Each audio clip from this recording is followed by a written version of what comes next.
మీ అకౌంట్లో సడన్గా ఒక 50 lakhs రూపీస్ అకౌంట్లో డిపాజిట్ అయ్యాయి అనుకోండి, అంటే మీ అకౌంట్లో క్రెడిట్ అయ్యాయి. అప్పుడు ఫస్ట్ థింగ్ మీరు ఏం చేస్తారు, ఫస్ట్ ప్యానిక్ అయిపోతారు, ఎక్కడి నుండి ఈ అమౌంట్ వచ్చింది అనేసి, రైట్? నెక్స్ట్ ఏం చేస్తారు, ఈ అమౌంట్ నాకు ట్యాక్స్ పడుతుందా, ఈ అమౌంట్ పైన ట్యాక్స్ పడుతుందా, ఇన్ కేస్ మీదే జెన్యూన్ అమౌంట్ అనుకుందాం, ఈ అమౌంట్ పైన ట్యాక్స్ పడుతుందా, ఒకవేళ పడితే ఎలా పడుతుంది, దేని బేస్డ్ చేసుకొని పడుతుంది, నేను ఒకవేళ గవర్నమెంట్కి చెప్పకపోతే గవర్నమెంట్కి తెలుస్తుందా ఏంటి అని మనం చాలాసార్లు ఆలోచిస్తాం కదా. సో చాలాసార్లు ఆలోచిస్తాం, అది రైట్. బట్ దానికోసం మనం ప్యానిక్ అవ్వాల్సిన సిచ్యువేషన్లోకి వెళ్ళాల్సిన అవసరం లేదు. ఎందుకంటారా, 50 lakhs రూపీస్ మీ అకౌంట్లో క్రెడిట్ అయ్యాయి, డిపాజిట్ అయ్యాయి, ఎస్.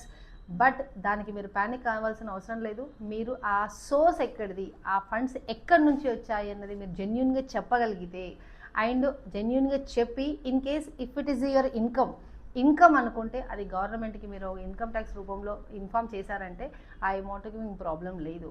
బట్ మీకు అకౌంట్లో అమౌంట్ వచ్చింది, అది మీది బిజినెస్ ఇన్కమే అనుకుందాం, కానీ అది మీరు బిజినెస్లో ఎక్కడా చూపెట్టలేరు అనుకోండి, అప్పుడు మీకు నోటీస్ వస్తుంది, ఫర్దర్గా కాన్సిక్వెన్సెస్ ఉంటాయి.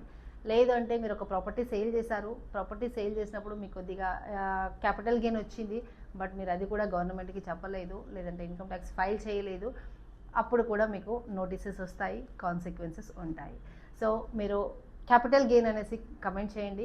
ప్రొఫెషనల్ సర్వీసెస్ తీసుకోవాలనుకుంటే please contact us, and for more financial education please follow our channel. Thank you.